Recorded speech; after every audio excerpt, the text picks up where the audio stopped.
Automatically আমাদের কাছে প্রত্যেকের কাছে একটা করে মেডিসিন আছে, হয়তো এইটা যদি আহত হয়ে থাকে তাদের কাছেও আছে। আমরা মেডিসিন পুশ করে কেন আপনাদের পেছনে এইভাবে দৌড়ে বেড়াবো ভাই? আমার কাছে মাফ করেন ভাই, আমি মাফ চাই। আপনার চিকিৎসার জন্য কি চান, কিভাবে চান, কোথায় চান, এটা আপনারা লিখে দেন। এটা আজকে থেকে আগামী 3 দিনের মধ্যে যদি এটার বাস্তবায়ন না দেখেন, এই দায় আমরা নিব, রাষ্ট্র নিব। তাহলে আমাকে মাফ করেন, আমি চলে যেতে হবে। যারা 1 ফোঁটা রক্ত দিয়েছে তাদের কৃতিত্ব অস্বীকার করার কোনো সুযোগ নাই। আহতর কোনো দল হয় না। আহতকে যারা দলীয়করণ করে, বিভাজিত করে, ব্যক্তি স্বার্থ চরিতার্থ করার কোনো চেষ্টা করে, আমি মনে করি যে তাদের বাংলাদেশ নিয়ে তাদের যে পরবর্তী ভাবনা, এই পরবর্তী ভাবনা প্রশ্নবিদ্ধ।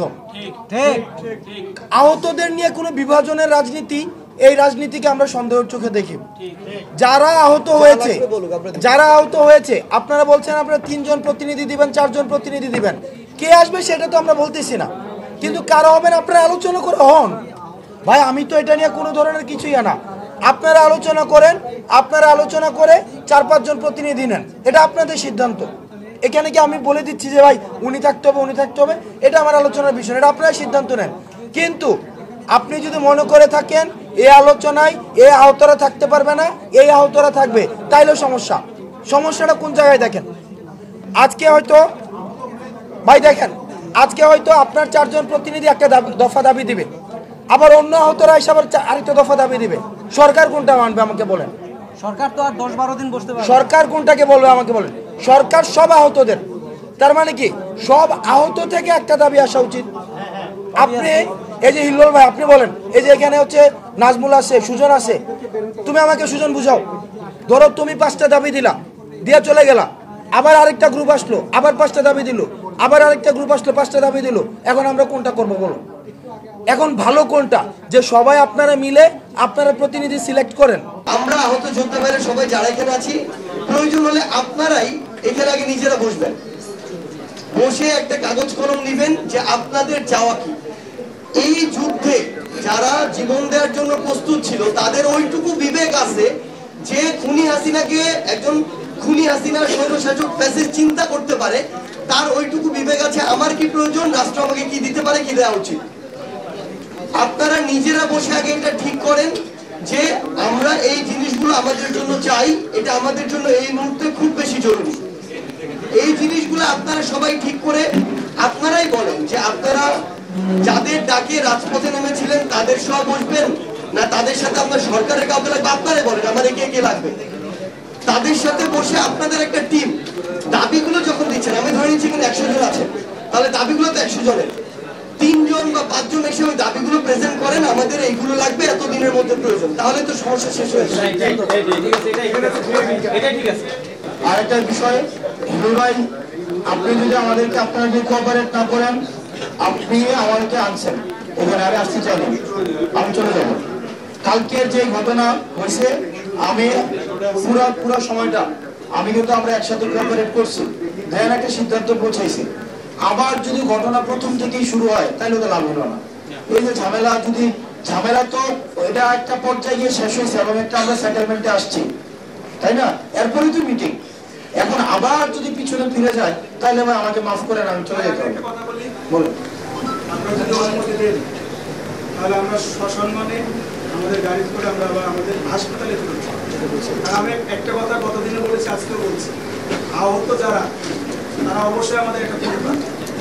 আমাদের কথা একটাই, আমরা আন্দোলনের চিকিৎসা চাইছি আপনাদের এই রাষ্ট্রের কাছে। রাষ্ট্র যদি আমাদের চিকিৎসা দিতে কোনো রকম অনীহা প্রকাশ করে, তেন আমাদের জমি জায়গা যেটুকু আছে ওটুকু বিক্রি করে চিকিৎসা করতে হবে। আপনার চিকিৎসার জন্য কি চান, কিভাবে চান, কোথায় চান, এটা আপনারা লিখে দেন। এটা আজকে থেকে আগামী 3 দিনের মধ্যে যদি এটার বাস্তবায়ন না দেখেন, এই দায় আমরা নিব, রাষ্ট্র নিব। আপনাদের দিতে হবে তো ভাই, কোন হসপিটালে চান, কিভাবে চান, সিস্টেম কিভাবে চান বলেন। গতকালকের থেকে এই পর্যন্ত যেটা নিয়ে বেড়াচ্ছি আপনাদের দেওয়ার জন্য আসছিলাম, কিন্তু আমার কেন জানি মনে হচ্ছে এখানে কালো রাজনীতি চলছে বা অন্য কোনো মহল বিতর্ক করার চেষ্টা করছে। আপনারাই বলেন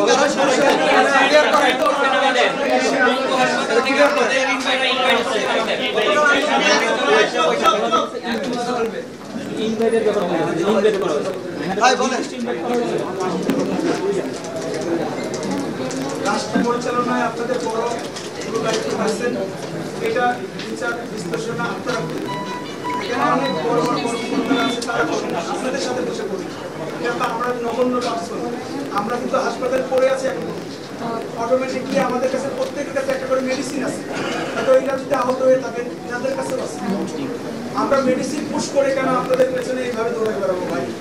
আমার কাছে মাফ করেন ভাই, আমি মাফ চাই। ভাই শোনেন, ব্যাপারটা হচ্ছে কি, মানে এটা কথা, এটা তো কোনো সলিউশনের কথা না ভাই।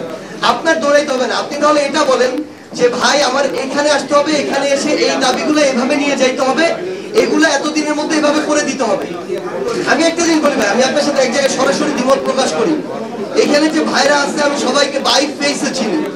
ঢাকার হয়তো কারোর সাথে দেখা না হইতে পারে, যে আমি যখন গেছি তখন ছিলেন না, কিন্তু এই মানুষগুলোর সাথে আমার একাধিকবার দেখা হয়েছে। তো আমার সামনে তাদের আহত মানে ডাউট প্রকাশ করলে আমারও বুঝতে লাগবে, ঠিক যেমন ভাবে আপনারটা নিয়ে কেউ যদি প্রকাশ করে। এখানে যে ভাইরা আছে বলেন কার সাথে আমার দেখা হয় না? আমরা কিন্তু একটা বড় বলি নাই যে তারা আহত না, বা আমরা কনফার্ম করি। আমরা বলেছি তারা আমাদের পরিবার, কিন্তু তারা আহত হয়। আর আমার কথা এটাই, আমরা সবার ক্ষেত্রে একই আইনি পাশ করানোর চেষ্টা করছি, যে আইনটা সবার কাজে লাগে। ভাই তাহলে একটা রিকোয়েস্ট করি, এটা হচ্ছে বেস্ট সলিউশন হবে ভাই। এখানে আমরা শুধু আমাদের আহত যোদ্ধারা ব্যতীত যারা আছে সবাই 15-20 মিনিটের জন্য একদম বের হয়ে যায়, মিডিয়া থেকে শুরু করে সবাই বের হয়ে যাওয়ার পরে আপনাদের একটা দায়িত্ব হচ্ছে, আপনারা বসে ঠিক করবেন যৌক্তিকতার বিচারে, প্রয়োজনীয়তার বিচারে, সবকিছুর বিচারে এই বিবেকবোধটুকু আপনাদের আছে। ভাই শুনে শেষ করি, আপনারা ঠিক করবেন আমার এই জিনিসগুলো লাগবে। এরপরে আপনারা আমাদের